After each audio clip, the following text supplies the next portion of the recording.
Shalom, suatu kehormatan buat saya pada hari ini boleh berbicara tentang bagaimana menghadapi tantangan di dalam gereja. Ada beberapa pemimpin muda yang datang menyampaikan keluhan kepada saya bahwa dia merasa kaget ketika dia melayani menghadapi oposisi perlawanan di dalam gereja. Dia berkata, saya sudah bekerja dengan begitu baik dan begitu berdedikasi mengerjakan semua yang ditugaskan, dan saya sangat senang dalam melayani. Tiba-tiba saya menghadapi tantangan, menghadapi perlawanan, dan saya kaget dan saya tidak tahu cara menghadapinya. Banyak pemimpin muda kaget menghadapi tantangan di dalam gereja. Tetapi juga bukan hanya pemimpin muda, ada pemimpin-pemimpin yang berpengalaman pun mengalami trauma.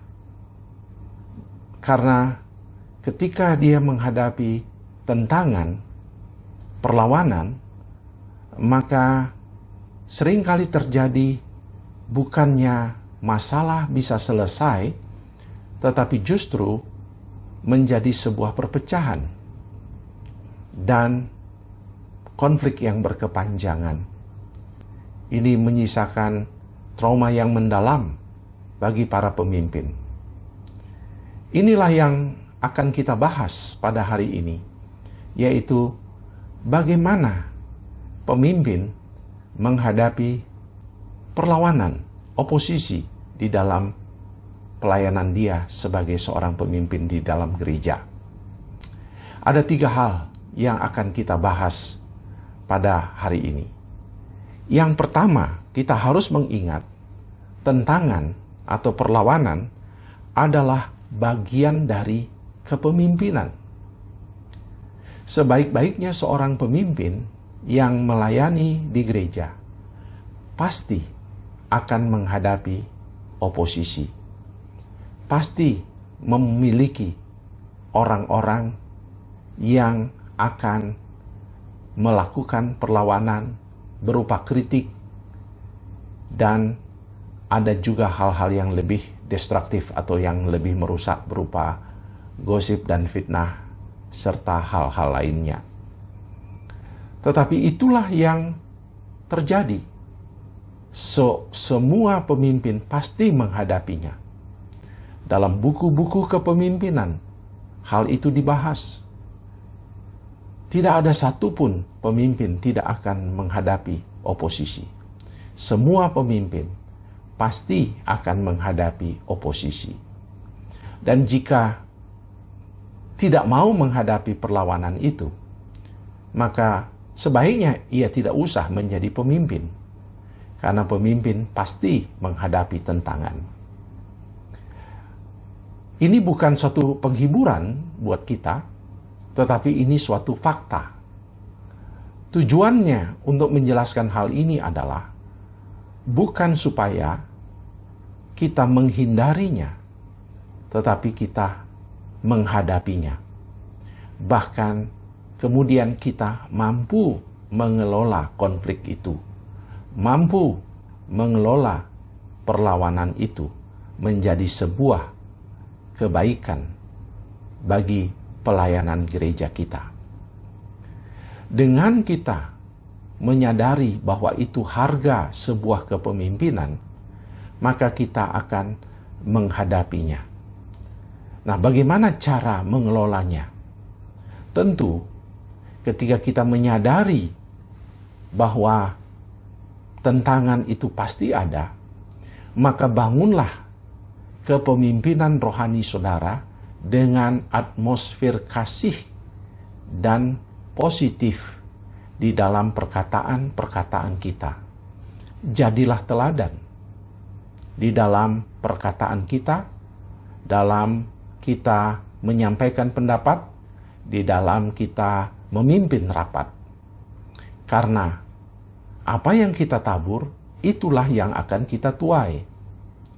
Jika kita sebagai pemimpin suka memberikan kritik dan juga suka menyampaikan kemarahan dengan kata-kata yang kasar, maka dapat dipastikan itu juga akan kita alami di dalam kepemimpinan kita. Jadi, kita harus ingat bahwa untuk mengelola tentangan dan perlawanan di dalam gereja bukan semata-mata bukan dengan cara menghindarinya, tetapi kita menghadapinya dengan atmosfer kasih yang positif. Kita harus menjadi teladan. Hal yang kedua yang harus kita ingat di dalam menghadapi tentangan di dalam gereja adalah kita harus memahami jenis-jenis tentangan itu. Kita harus memahami jenis-jenis daripada tentangan itu.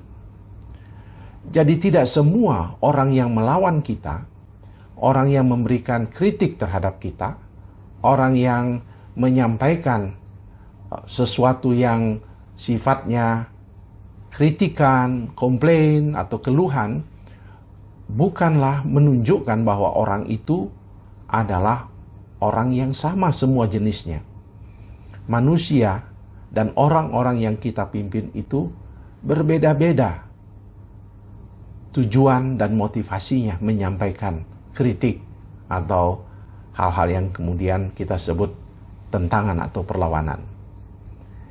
Ada 3 jenis manusia yang saya pahami dalam poin yang kedua ini. Yang pertama adalah orang yang menyampaikan kritik atau bagian dari tentangan ini karena dia tidak paham akan perubahan yang kita bawa atau gagasan-gagasan yang kita ingin sampaikan dan perubahan-perubahan yang kita buat. Sehingga karena ketidaktahuannya, dia memberi kritik, bahkan kemudian menjadi sebuah tentangan. Nah, menghadapi orang yang jenis seperti ini, maka kita hadapi dengan memberikan komunikasi, berkomunikasi, memberitahu, memberikan banyak informasi tentang perubahan-perubahan program-program yang kita buat. Jadi kita tidak bisa memarahi, tidak boleh memarahi, tidak boleh menentangnya kembali, tetapi memberikan informasi mengapa kami melakukan perubahan. Nah, ini jenis orang yang tidak paham. Biasanya orang-orang yang tidak paham ini akan dapat menerima setelah dia diberi penjelasan yang cukup. Apalagi kita kemudian mampu membangun relasi dengan orang-orang yang menentang itu, orang-orang yang memberi kritik itu. Karena biasanya kritik itu atau tentangan itu terjadi karena kita belum memiliki relasi yang baik dengan orang-orang yang kita pimpin. Jadi kita harus membangun jembatan, baik komunikasi maupun relasi. Tapi ada jenis yang kedua juga adalah orang yang memberikan kritik atau bagian dari perlawanan itu adalah kritik yang baik. Nah, orang-orang ini ciri-cirinya adalah dia memberikan mungkin kata-katanya cukup keras, kata-katanya cukup membuat telinga kita sakit, tetapi walaupun demikian, dia memberikan masukan, dia memberikan input, memberikan solusi dari sebuah kritik yang disampaikannya. Orang-orang yang seperti ini, orang-orang yang menentang seperti ini, kita harus terima dan kita harus rangkul. Kita harus menyampaikan apresiasi berupa ucapan terima kasih kepadanya. Dan mengatakan jika ada hal-hal lain silakan ditambahkan. Nah, di dalam kita menghadapi orang-orang seperti ini, kita bersyukur melihat orang yang baik ini. Cirinya adalah dia memberikan solusi. Ini jenis kedua yang baik. Tetapi ada jenis yang ketiga, adalah orang yang memang benar-benar melawan kita untuk menghancurkan kita. Memang di dalam literatur kepemimpinan atau buku-buku kepemimpinan ada orang yang disebut toxic, orang-orang yang beracun, orang-orang evil atau orang-orang jahat. Orang-orang ini adalah orang-orang yang mengalami masalah-masalah psikologis dalam dirinya, pergumulan-pergumulan dalam rumah tangganya atau pekerjaannya yang ia tidak mampu selesaikan, dan dia membawa luka-luka itu ke dalam gereja dan pelayanan. Sehingga orang-orang seperti ini sangat negatif terhadap pemimpin-pemimpin yang ada dalam gereja. Nah, bagaimana kita mengetahui jenis orang seperti ini? Orang toksik, orang yang beracun ini, orang-orang yang memang kerjanya hanya ingin menghancurkan kita sebagai pemimpin. Kalau kita melihat Nehemia pasal 4, kita akan menemukan contohnya, yaitu seorang yang menentang Nehemia mati-matian, namanya Sanbalat. Kalau kita melihat Sanbalat, maka kita akan mengerti bahwa ada orang-orang seperti ini di dalam gereja. Orang-orang seperti jenisnya Sanbalat. Apa jenis orang Sanbalat di dalam Nehemia pasal 4 itu? Cirinya adalah orang yang marah dan bersifat terus-menerus, konsisten marahnya. Apapun yang kita kerjakan, dia marah. Apapun yang kita katakan dan usulkan, perubahan apapun, dia tolak dengan kemarahan. Yang berikutnya adalah dia suka menghina dan kasar dalam perkataannya. Jadi bukan hanya marah, tapi menghina dan sangat kasar di dalam berkata-kata. Jadi tidak ada sesuatu yang baik. Dia merendahkan pemimpin, bukan hanya dia memberikan kritik kepada saran perubahan atas perubahan itu atau program perubahan itu, tapi dia sudah menghinanya dan berlaku kasar. Kemudian bukan hanya itu, orang-orang seperti Sanbalat ini suka mengancam dan melakukan intimidasi, dan ia selalu mengatakan kalau itu dilakukan maka saya akan keluar, atau dia akan melakukan ancaman-ancaman lainnya, bahkan mengusir pemimpin itu sendiri. Tindakan-tindakan seperti ini sering kali kita lihat di dalam gereja dan persekutuan. Kemudian dia ciri-ciri yang lain adalah menyebarkan fitnah, menyebarkan gosip, dan mengajak orang lain ikut menentang kepemimpinan kita. Orang seperti Sanbalat ini masih ada di dalam gereja. Orang-orang ini sekarang di dunia digital memakai media sosial, menuliskan status-status di media sosial untuk menentang, untuk memberikan hal-hal jelek, menceritakan hal-hal tidak baik kepada para pemimpinnya. Dan itu yang dilakukan, dia menyebarkan keburukan-keburukan berupa fitnah-fitnah dari kita kepada kita, seorang pemimpin yang sedang memimpin dalam pelayanan. Kemudian bukan hanya itu, dia juga akan menyebarkan ketakutan dan sangat negatif di dalam perilakunya terhadap kita. Nah, orang-orang seperti ini tidak banyak di dalam organisasi, tetapi bisa jadi ada. Dan kalau ada orang seperti Sanbalat ini di dalam gereja modern, dalam pelayanan modern, maka kita harus berani menghadapinya. Menghadapinya, misalnya, mulai dengan mendiamkan saja. Tidak usah selalu ditanggapi. Kalau dia membuat status di media sosial atau apapun, ignore, skip, dan diamkan saja. Jangan bereaksi selalu. Karena tujuan orang untuk menyerang kita adalah untuk menghancurkan kita dengan cara membuat kita menjadi marah, ikut marah. Nah, karena memang tujuannya supaya kita marah. Dan lalu berkata, nah, mengapa itu pendeta kok marah? Mengapa hamba Tuhan itu marah? Nah, jadi dia memang sengaja untuk membuat itu. Maka kita harus mendiamkannya. Tetapi juga kita harus, yang kedua, kita harus menghadapinya dengan cara yang baik. Menghadapinya dengan cara yang baik. Nah, cara apa yang baik itu? Kita tidak boleh melakukan cara-cara negatif, tetapi cara-cara yang sesuai dengan apa yang Tuhan kehendaki. Itu membawa kita kepada poin yang ketiga. Jadi yang kedua ini kita memahami jenis-jenis daripada orang yang mengkritik. Ada yang mengkritik atau menentang kita karena melakukan oposisi karena tidak tahu. Ada yang menentang karena memang dia orang yang baik, dia memberikan solusi. Tapi ada yang ketiga, memang dia ingin menghancurkan kita. Dan untuk orang yang seperti inilah kita hadapi dengan cara yang ketiga, yaitu cara yang dilakukan oleh Nehemia.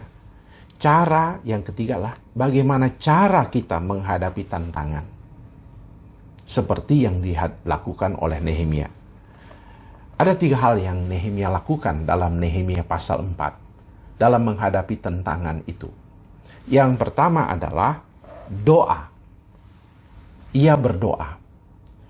Doa di sini bukanlah doa untuk revenge atau doa untuk balas dendam.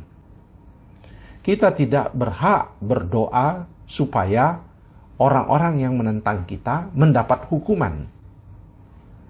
Biarlah itu wewenang dan haknya Tuhan, bukan kita. Kita tidak boleh mendoakan orang-orang yang menentang kita supaya dia mendapat hukuman atas apa yang dia lakukan karena menghina hamba Tuhan. Tetapi kita berdoa untuk meminta hikmat daripada Tuhan. Karena apa? Karena ketika emosi kita tinggi, maka hikmat kita menjadi rendah. Saya ulangi.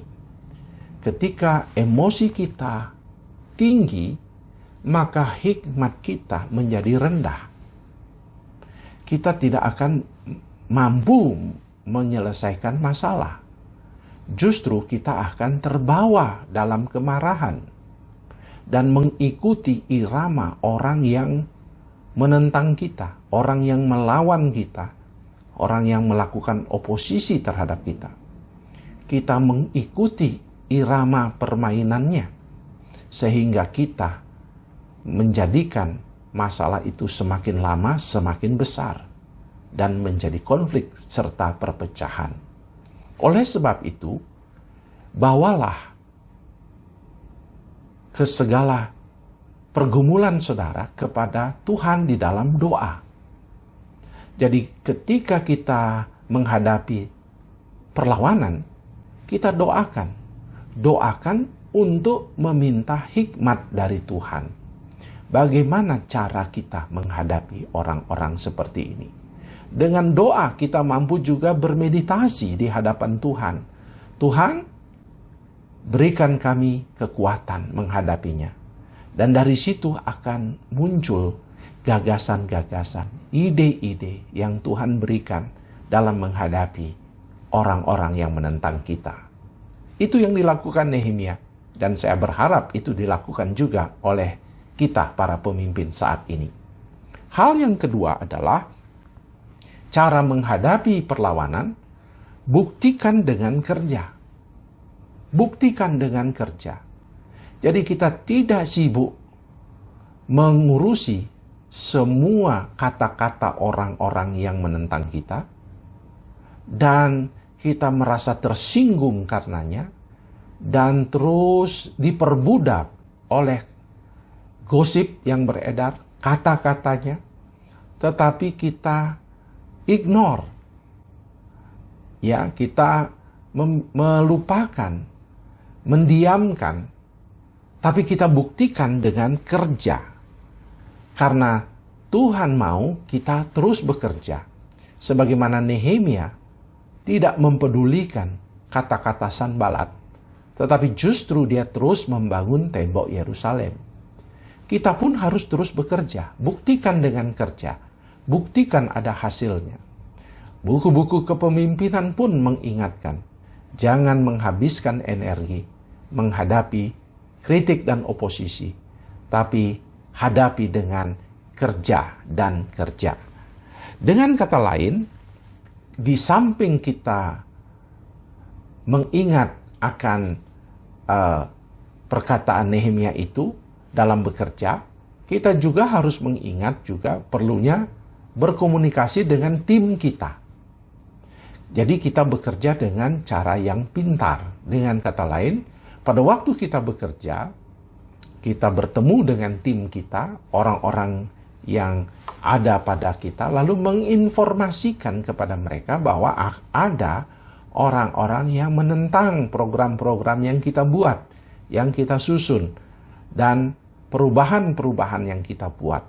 Lalu jelaskan mengapa kita harus melakukannya, dan ajak berkomitmen tim kita untuk melakukannya.